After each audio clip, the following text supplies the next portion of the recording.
yesterday I started off with a question. I'll ask it again. Who's the most important person here? Me. And who's the best? Me. And who is unstoppable? You are, right? Yes. Today we're going to have a great day. Now I asked you another question which is important as well. And the question is, how can you tell who a person really is? By what they do. There's a book on the book stands right now called The Zone. Has anybody read The Zone? It's on how to eat. It's very hard to follow it, but it's a very interesting book, right? However, there's one point in The Zone which I thought was very interesting.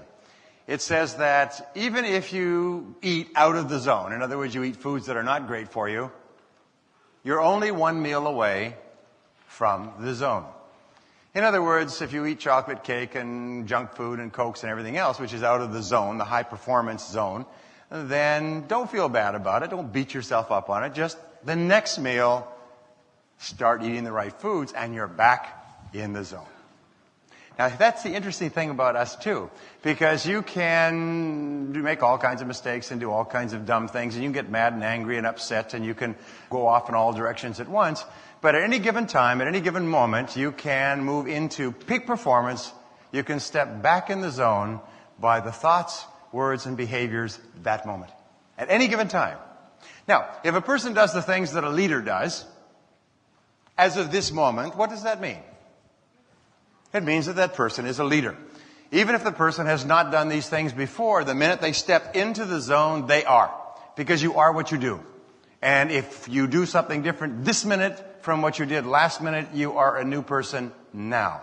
And the only question, and Barry Sears talks about it, is how long do you stay in the zone? Did anybody see that movie with Michelle Pfeiffer called Dangerous Minds? There's a very interesting part of that, and we teach it in accelerated learning, where many teachers are starting to use this in schools now. It's a very powerful principle. She starts off and she says, everybody here has an A. All that you can do in this school semester is lose your A. You start off with an A. Now, all you have to do to keep it is to continue to do A work. If you continue to do A work, you keep your A. And my job, and this is what we teach teachers, is we say, you start off everyone with an A. Everyone has an A, you put it up on the board. Now, for the rest of this semester, we're going to work together. And we are going to work on making sure that all you do is A work. And if you hand in something that it's not A work, we're going to hand it back and we're going to continue to work on it until it is A work. And I'm going to pass out samples throughout the year of what A work looks like. And when somebody else gets an A, we'll circulate it. And the people who get A's will work with the people who don't get A's so that everybody gets A's. But by gum, by the end of this year, everybody's going to have their A intact, right? Now, that is a very powerful thing because you'll find that people will make a certain effort to get something they don't have, but they'll kill to keep something they've already got. And so you all have A's. You all are A students, right? So all you can do to lose your A is do non-A work. And if you do the things that we talked about yesterday, and especially the things we talked about today, if you just do those systematically, you keep your A. You stay in the maximum performance zone. You stay in the top 10%. And all you have to do is, if you fall out of the top 10%, is you're only one action away from getting back in to the zone. Are you with me so far? And so today I'm going to give you some tools, and they're going to be very good tools, and we're going to break up the day as we broke it up yesterday. And then we're going to start talking about my favorite subject of all, which is goals. And we're going to talk a lot about goals for the rest of this morning. My goal for us is that a week, a month, a year from now, you look back and you say, that was the day that turned my life around. That was the turning point in my life. I am where I am and what I am today as a result of what we talked about in that seminar. My goal is not just to entertain. My goal is to bring about long-lasting, permanent, deeply entrenched benefits, and also to give you the tools so forever after you can do it yourself. You can take this workbook, you can teach with it, you can train with it, you can repeat it, you can review it, you can use it again. You'll have the tools that have taken me 25, 30 years to develop, and they're all there at your fingertips. You don't have to spend the hundreds and thousands of hours of reading and research and experience and bleeding and pain. You can just pick it up, start anywhere, and get back in the zone. Get back into A work. Get back into the top 10%. Remember, you're in the top 10% now because you're here. You can only get out of the top 10% by doing non-top 10% stuff. Right? Okay, let us begin. One of the most important of all subjects today, and there's a good deal of research that's been done on it over the years, we talk about the leader. The leader. There was a lot of controversy after World War II, and a lot of people are very uncomfortable about the idea of a leader. Today, however, the world is shifting, and we realize that everything is leadership. Everything is leadership. Is that today we have a dearth of leadership. We have the biggest, most powerful, most wonderful country in the entire world. Where are the leaders? Where are the men and women of honor and integrity and character and boldness and vision? Where are the men of intelligence and goodness who can inspire us and uplift us to great things? We don't have very many leaders. We have a lot of politicians, but we don't have very many leaders. There's an old saying that the politician is the person who thinks about the next election. The statesman is the person who thinks about the next generation.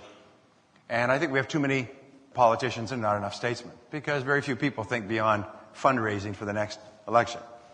So, your job and my job is to realize that leadership is not something that is conferred upon people who lead mighty armies into battle.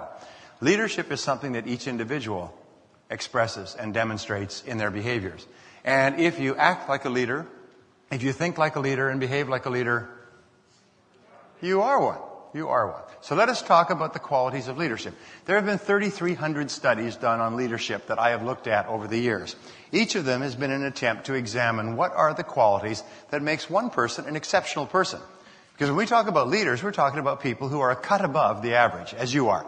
And we know that if you can find out what these people do most of the time and do the same thing, then you keep your A. Right? We stay in the top 10%. So the first quality, number one quality, 3,300 studies, right from the top, the first quality, number one, is vision. We say leadership is the critical factor in the success of any organization. It's also the critical factor in the success of any company, any career, any family. It is leaders have specific vital qualities and perform specific vital functions. And number one is leaders have vision. We find over and over again, leaders can see the future. Leaders have what is called long-time perspective. Now, Dr. Edward Banfield of Harvard University studied this for years. And he was studying success in America. He was studying what he called upward social mobility. In other words, what causes people to rise up through socioeconomic classes over the years. Banfield found that there are 7 financial or socioeconomic categories in America. From lower class to upper class to lower middle class, middle class, upper middle class, lower upper class, and upper class. And each one of these have specific characteristics. They have specific values. They have specific likes, dislikes, tastes, levels of education, activities, and so on.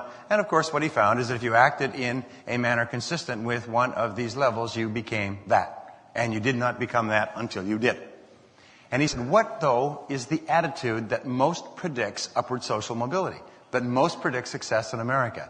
And he said the attitude was long-time perspective.